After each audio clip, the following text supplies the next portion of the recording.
Bueno, después de esta deslumbrante intervención de Juan y de todas las que hemos tenido esta tarde, se nos ha hecho ya un poco tarde y queda tiempo pues para contestar si hay preguntas, tanto a Juan. Demás, ¿no? Que suban, ¿no? Sí, por favor, los ponentes, si queréis subir.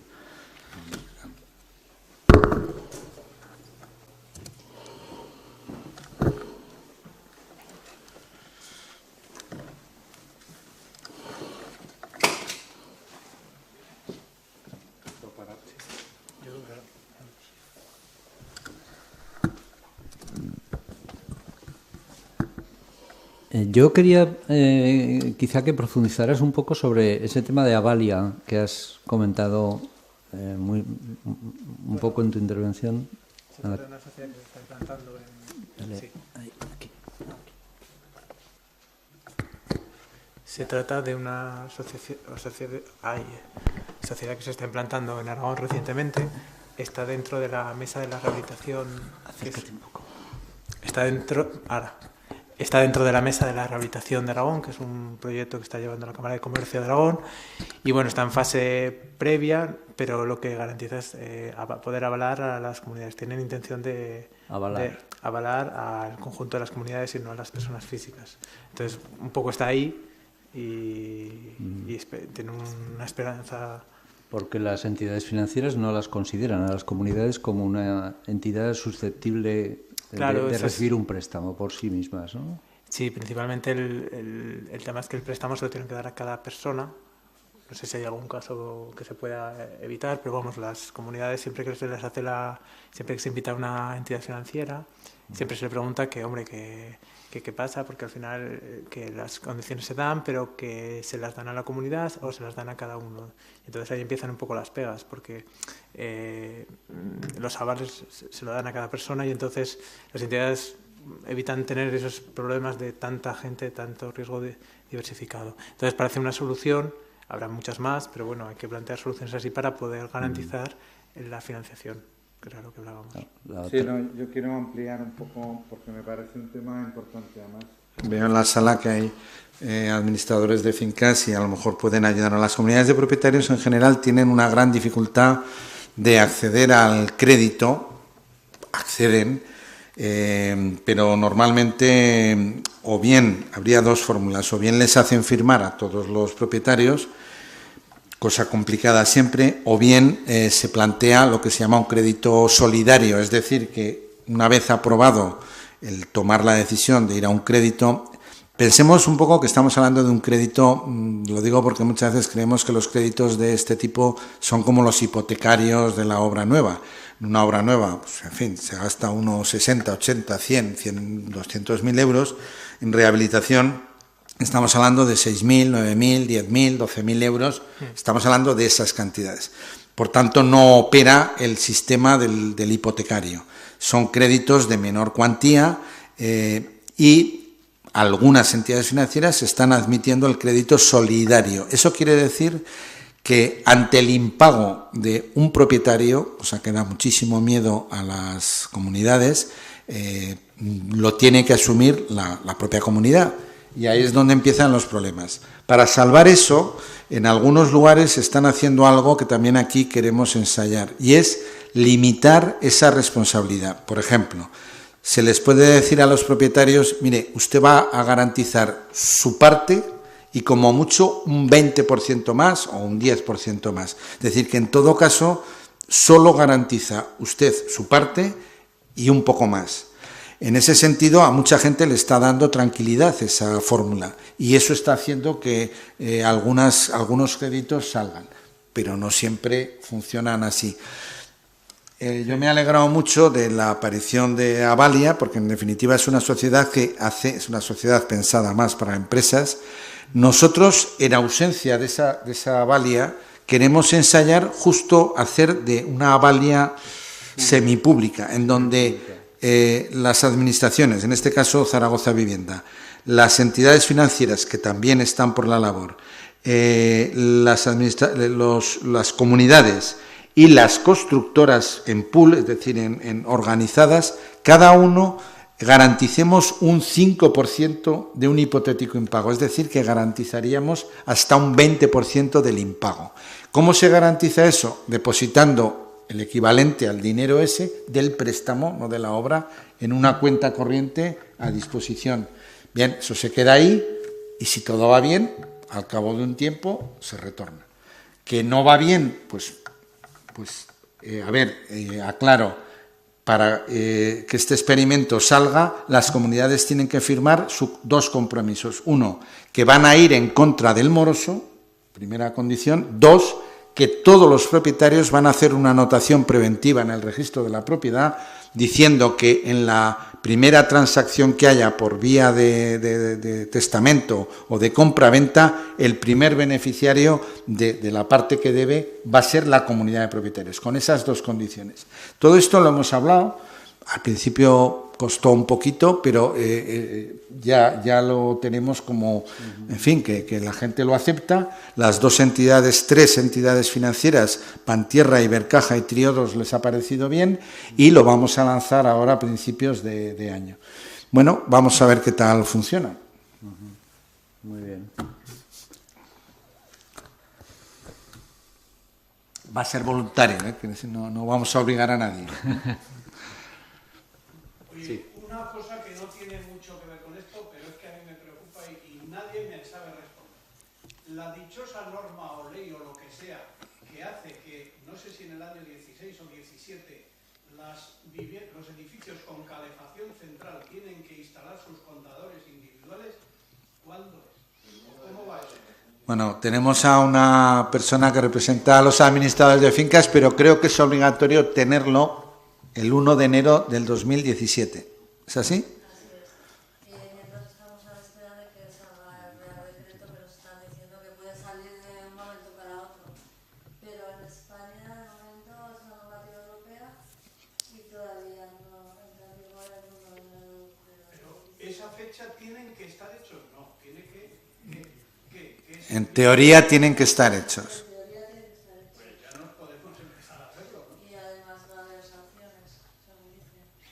Bueno, todos sabemos que aquí también la certificación energética tardó 2 años, en fin, sabemos que vamos un poquito lentos, pero eso es un buen tema porque Zaragoza, como tantas otras ciudades, tiene un montón de calefacciones centralizadas y desde luego en el momento en que cada uno sepamos y paguemos por el consumo real, probablemente tengamos un poquito de cuidado con a lo mejor apagar pues cuando no se use la vivienda, en fin. Se confía en que entre un 7 y un 10% de ahorro provenga de la mayor conciencia debido a este asunto. Son unos aparatitos, yo no soy experto, que miden el caudal o las calorías, son unos aparatos que se colocan en cada radiador, que además ahora con tecnología wifi se comunican, en fin. Son, me parece, 20, 30 euros. ¿Cuánto? 35 por unidad. A ver, es un dinero porque puede haber, pues yo qué sé, 10, 12 en una vivienda, ¿no? ¿Cuántos radiadores puede haber? Pues son 300. Bueno, vamos a ver. Desde luego nosotros lo vamos a apoyar, ¿eh? Desde Zaragoza Vivienda va a ser una medida concreta que vamos a apoyar, la de que, porque hay muchas calefacciones centrales que están en funcionamiento en pisos vacíos. Cuando eso se mida y se pueda ver que un piso con el radiador cerrado no consume, es probable que a lo mejor todo empiece a funcionar un poquito mejor. En todo caso, existe la directiva, como se ha comentado aquí, el plazo de entrada en vigor, pero tiene que haber una norma nacional de transposición. Entonces, en tanto en cuanto no... Yo el otro día, por otro tema, comentando precisamente con un administrador y me decía, oye, que a lo mejor parece, para mi comunidad de propietarios concretamente, me decía, pues no vamos a acelerar esto, no vaya a ser que luego el decreto pues establezca algunas características especiales, nos hacemos las inversiones en todas las viviendas y luego no cumple ese decreto. Entonces hay que esperar, yo entiendo, a que haya la norma de transposición por parte del Estado de España.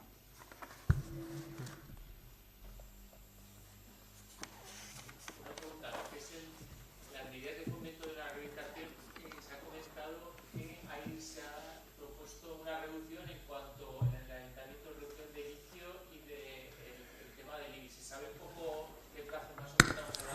A ver, esa medida, la ha nombrado, creo que has sido tú, ha salido propiciada por una modificación puntual, o como se llame eso, de los presupuestos generales del Estado. Es decir, tanto el ICIO como el IBI, aunque son recaudados a nivel local, son impuestos nacionales. Por tanto, tiene que haber una autorización. Es decir, ya la autorización la va a dar, al parecer, el presupuesto de este próximo año. Y luego va a ser cada ayuntamiento el que la aplique o no la aplique. Aquí, que se está pensando, pero no se es muy partidario de las medidas indirectas. Preferimos más las ayudas directas. Es decir, que no, yo no lo sé porque no soy el responsable del área de Hacienda y Economía, si se va a poner en marcha la reducción del ICIO o del IBI en función de la certificación energética. Si se pone, pues estupendo. Pero yo, que llevo, personalmente desde Zaragoza Vivienda, no somos muy partidarios de las medidas indirectas. Preferimos, al final es un dinero, es decir, o deja de ingresarse o se invierte o se gasta. Nosotros somos más partidarios que desde el ayuntamiento haya, si ha de haber, algún tipo de ayuda directa para fomentar la rehabilitación, en este caso, que favorezca el ahorro energético. Pero no depende de Zaragoza Vivienda. No sé si aquí se pondrá o en otros ayuntamientos. Sí.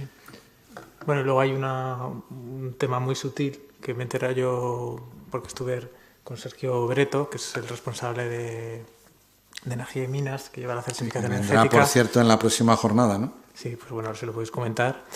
Él habla de que la certificación energética, los registros de la certificación energética son para viviendas que se vendan o se alquilen, pero para edificios públicos, pero que para las viviendas que no se vendan ni se alquilen, que oficialmente ese registro no se puede hacer. Entonces, que va a haber una pequeña... bueno, oficialmente podrás decir que la vendes y la alquilas para poder optar a esa subvención. Nadie te impide tener tu certificación energética. Sí. Suponiendo que hubiera esa bonificación, no te preocupes, que ya habría gente que encargaría la certificación energética aunque no tuviera obligación. Pero ellos dicen que... Él me decía como que en principio ellos no iban a registrar las que no... Bueno. Pero tú tienes un papel que dice mi casa es A, B, C, D o F, esté o no certificado, es un papel que tú lo presentas, suponiendo que lo hicieran, en el sitio correspondiente, y yo creo que tiene validez. Sí, bueno. Si hemos de esperar al registro de la DGA, vamos buenos. Llevamos más de 5 años de retraso. Venga, más preguntas. Sergio, ¿tienes todo claro? Bueno.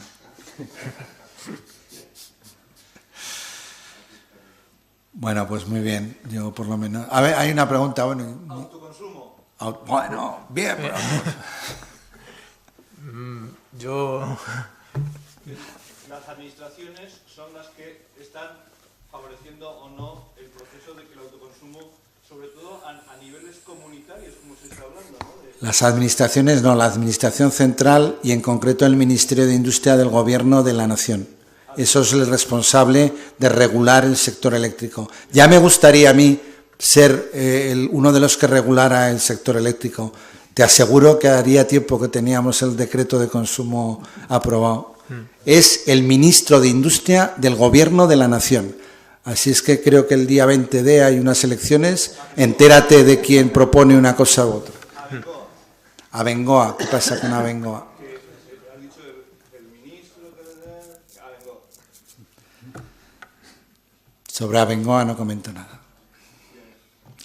Pero no hace falta que te diga, porque me conoces, que soy partidario y además creo que hay directivas europeas, igual alguien me parece que en la sala o aquí en la mesa, que están obligando a que se favorezca el tema del autoconsumo, que en otros países está funcionando sin mayor problema y que aquí en España es un verdadero problema.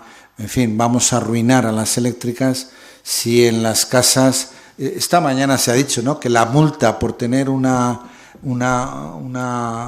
placa en tu casa era tan grande como la multa de, no sé quién ha dicho, no sé, 60 millones de euros. O sea, bueno, pues tenemos una regulación que es la que es. Espero que cambie pronto. Es decir, ¿cuáles son las actuaciones posibles? Porque comentábamos el otro día de qué manera esforzarnos en ahorrar, en el consumo, los particulares, siendo que el gasto fundamental del recibo es otros gastos que mete la administración o las energéticas? Parece que has sido el compañero del Colegio de Aparejadores el que nos ha dado la cifra y la gráfica en la que veíamos que por más que ahorremos en el consumo, como nos siguen aumentando el término fijo, no hay manera. Y por cierto, dicho como lo ha dicho él, queda muy suave, el 6% anual en 10 años, bueno, yo la cifra que tengo es el 100% el coste del kilovatio hora desde el 2004-2005. Es decir, que es bastante más del 6%. Bueno, es el 6% interanual, que igual por ahí. El 100% en una década, más o menos. Sí, en todo caso, yo corroboro lo que plantea Juan. El tema energético pues es un tema de ámbito nacional. Recordemos cuando se produjo el proceso de privatización de las eléctricas, se planteaba que la Unión Europea pues obligaba, pues tenemos a los vecinos de al lado que tienes EDF, Electricité de France, y que en un alto porcentaje es público. El tema es pues bueno, los modelos que a seguir. Y el ministro actual me parece que por el autoconsumo me parece que no. Yo quería plantearle al compañero que está ahí arriba, Cristian, una pregunta un poco también compartida con administradores de fincas. Cuando en las comunidades, pues igual no hay ni comunidad de propietarios, ¿qué sentido tiene lo de las 12 mensualidades, que muchas veces es para pagar la limpieza de escalera y poco más? Quiero decir que en ese sentido, desde las organizaciones de disminuidos físicos o de vuestras, ¿no os habéis dirigido nunca para advertir que en muchos casos esa cuestión es que no tiene sentido en muchas comunidades? Esa es una pregunta. Y la otra, que yo creo que has pasado un poco por encima de decir que con mayoría simple, cosa que antes no ocurría, con un 50,01% de la cuota de propiedad, se puede realizar la obra y obliga a los demás propietarios. Otra cosa es que con porcentajes de ese tipo la comunidad diga, ¿y a dónde vamos?, ¿no? Porque vamos a tener que enfrentarnos a nuestros convecinos y tal. Pero legalmente, desde un cambio que se introdujo en la ley de propiedad horizontal, eso es posible. Te quería preguntar porque no ha quedado excesivamente claro ambas cuestiones. Por lo primero que preguntas, sí que es cierto que se da, aunque es una situación anómala porque tras la escritura de división horizontal debería constituirse la comunidad de propietarios. Ciertamente no nos hemos encontrado todavía en DEFA algún usuario que haya venido sin una comunidad de propietarios. En ocasiones, si no ha habido comunidad de propietarios, sí que se ha hecho, ha hecho un poco el vecino la guerra por su lado. Se ha montado su rampa, se ha montado incluso sus pequeños ascensores en adosados y tal, pero en teoría debería constituirse una junta con la escritura de...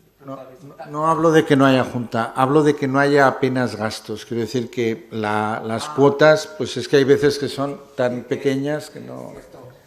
Si se da esa situación, es lo que tú comentas, tienes que ir a votación porque superaría a una simple rampa, supondría a lo mejor superar el gasto de esta moratoria para poder acceder, y sí, se podría dar el caso de que luego pasara a votación y la votación pues indicará que esa rampa no se pone. De momento no nos hemos encontrado, yo no he encontrado en la práctica que ha llegado. De momento las que hemos tenido han tenido relativa solvencia para poder realizarlo. Respecto a lo otro que me comentas del tema de la votación, si supera las 12 mensualidades tiene que ir a votación, tiene que darse por mayoría y en caso de que aún así el acuerdo fuera contrario, pues se puede acudir a la ley de límites del dominio, que creo que lo he comentado así por encima. Podrías acudir al juez.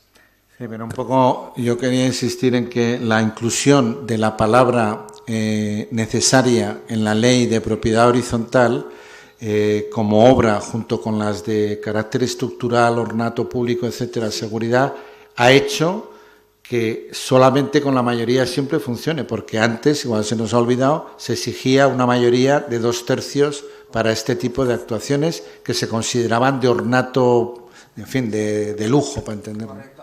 Concretamente habla del tema de los ajustes razonables, no habla de cualquier obra de accesibilidad, habla de los ajustes razonables, concepto que en principio era jurídicamente indeterminado y con los de las 12 mensualidades se ha intentado un poco llenar de contenido, porque la situación previa antes era todavía más dramática, porque existía la figura que coloquialmente llamábamos el vecino pobre. Es decir, anteriormente a lo de las 12 mensualidades existía la posibilidad que, existiendo ese importe, uno de los vecinos, acreditando que ganaba menos del 2,5 del IPREM, pudiera decir que la obra no se realizaba. No es que no le vinculase, es que no se realizaba. Y era totalmente absurdo. Primero, porque ¿ante quién tiene que manifestar ese vecino? Pues entregar sus rentas, hacerlo público. ¿Eso se va a manifestar frente a una junta? Yo lo veo harto difícil. Hombre, en principio es una ventaja que sea mayoría simple. Pero vamos, suele haber bloqueo, Bueno, si no tenemos más preguntas, es tarde. Muchas gracias a todos y recordar, el día 16 tenemos otra jornada técnica. Gracias. Muy bien. Valiente.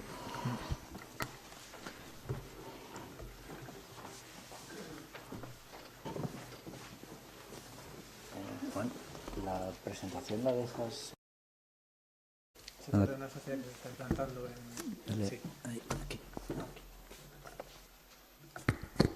Se trata de una sociedad que se está implantando en Aragón recientemente.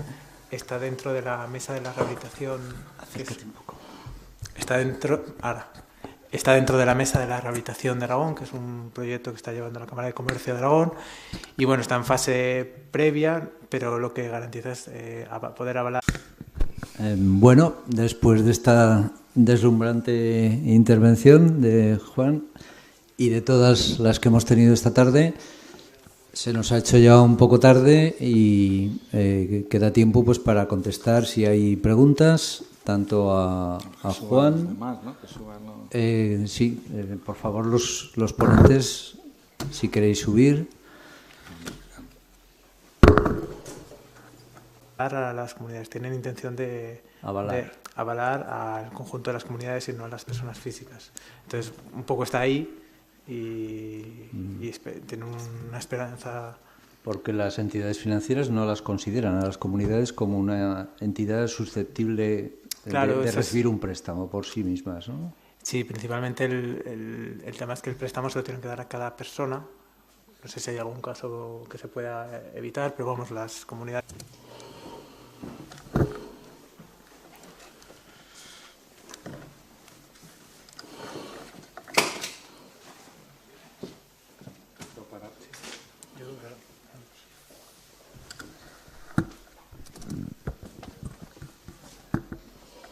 Yo quería quizá que profundizaras un poco sobre ese tema de Avalia que has comentado un poco en tu intervención. Siempre que se les hace siempre que se invita a una entidad financiera, siempre se le pregunta que, hombre, qué pasa, porque al final que las condiciones se dan, pero que se las dan a la comunidad o se las dan a cada uno. Entonces ahí empiezan un poco las pegas, porque los avales se lo dan a cada persona y entonces las entidades evitan tener esos problemas de tanta gente, tanto riesgo diversificado. Entonces parece una solución, habrá muchas más, pero bueno, hay que plantear soluciones así para poder ganar.